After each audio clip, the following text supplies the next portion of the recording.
खुलुमबाय बे समाव बडलेण्ड इंखं टेलिभिजननि स्टुडिय'आव आं मिथिका नार्जारी दिनै फुंबिलिनि गाहाय रादाबफ्राव दङ। फाक्का बान्दो गैयैनि जाहोनाव साउलखारा ओनसोलनि आबादारिफ्रा गोबां जेंनाजों मोगा-मोगि। मरिगावआव गोबां बिबांनि नकल सिमजों लोगोसे सासे साइबार क्रिमिनेल हमजादों। खुजिया दैमायाव अभयापुरीनि सासे फरायसाया गोमादों। बराक सेरफाङाव डेलिमिटेशननि हेंथायै बन्द फोसानायखौ पुलिसआ आयेन बेरेखा होनदों। मणिपुराव पुलिसनि गोबां बिबांनि सिलाइ आरो गुलि गोमानाया रैखाथि हान्जाखौ जिंगा सिहोदों। दानिया फैदोनि आबुं रादाबाव।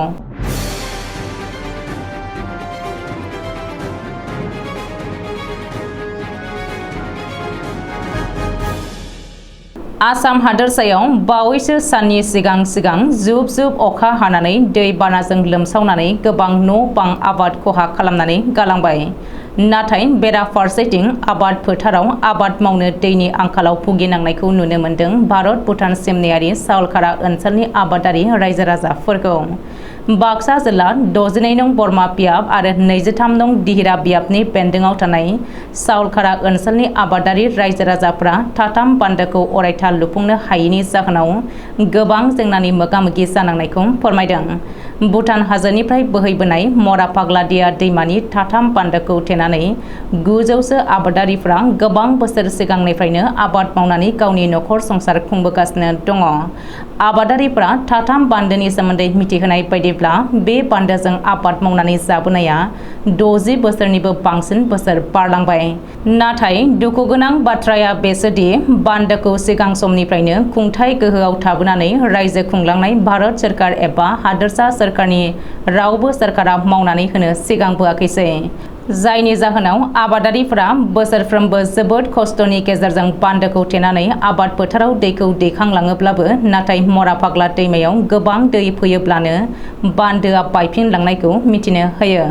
मैया बे थाथाम बान्दोखौनो 23 नं दिहिरा बियाबनि MCLA एबा बिटिआर सोरखारनि आबाद बिफाननि मावफुं सोद्रोमा घनश्याम दासआ नायगिदिंहैनायजों लोगोसे बान्दोखौ आबादारिफोरनि मदद जानाय बायदि राहा खालामनानै होनो खोथा होनायजों लोगोसे आसाम सोरखार आरो भारत सोरखारखौ बे बान्दोखौ लुफुंना होनायनि राहा खालामनोबो खावलायो। मरिगाव जिल्लानि गरायमारियाव गोबां बिबांनि नकल सिम कार्डजों लोगोसे आमिनुल हक मुंनि सासे साइबार क्रिमिनेल हमजादों।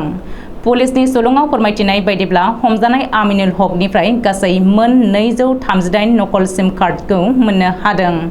आमिनुल हकआ सिगाङाव गोबां खेब साइबार क्राइम खालामखांबाय आरो गोबां समाजारि बेरेखा हाबा मावखांबाय। बेबायदिनो गोबांनि बेंक एकाउन्टनिफ्राय रांबो लुथिखांबाय। जोबथारनायाव पुलिसनि फानजारियाव हाबनांबाय दायनिगिरि आमिनुल हकआ। मख'नो गोनांदि आसाम पुलिसआ आथिखालाव जायगा साइबार क्रिमिनेलफोरखौ हमनो एबा संनो थाखाय एन्टि साइबार क्रिमिनेल थाना फसंनो लादों आरो बेबायदिनो लासै साइबार क्रिमिनेलफोरनि हेंथायै खामानि मावनो लादों।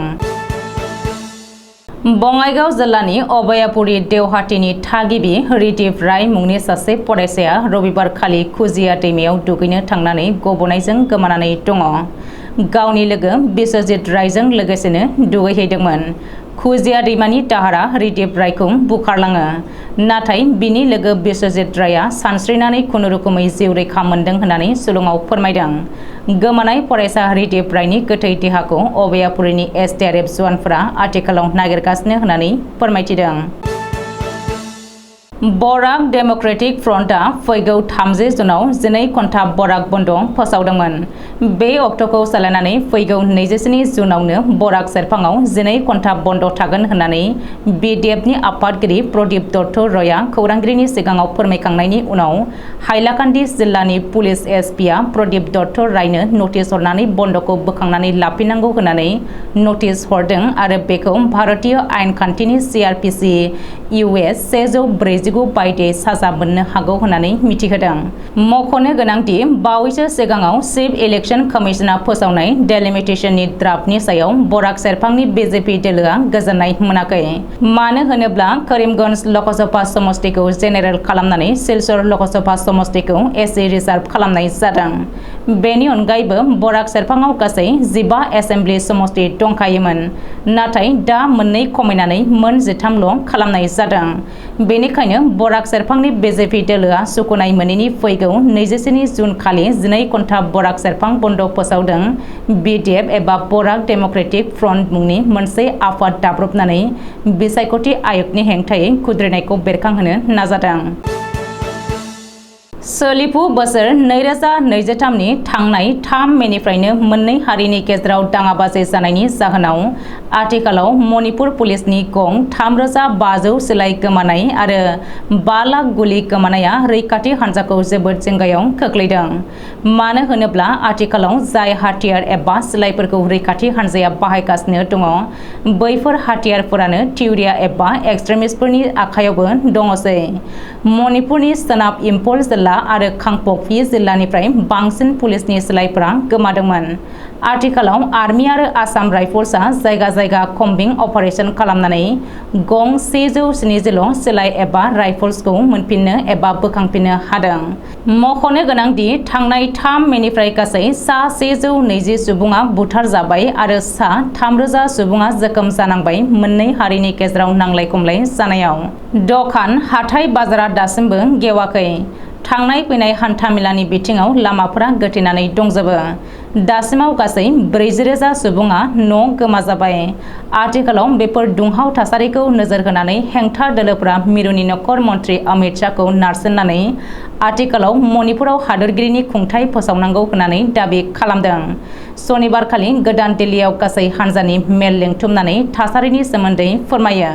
बे खाबुआवनो बेरेखा दोलोफोरनि मोनसे हान्जा बानायनानै मणिपुराव दैथायहरनांगौ होननानै दाबि खालामबावदों। नाथाय नखर मन्त्रि अमित शाहआ गनायथ'वाखै होननानै मिथिनो मोन्दों। दिनै फुंबिलिनि रादाबा एसेनोसै। गोजोन्थों।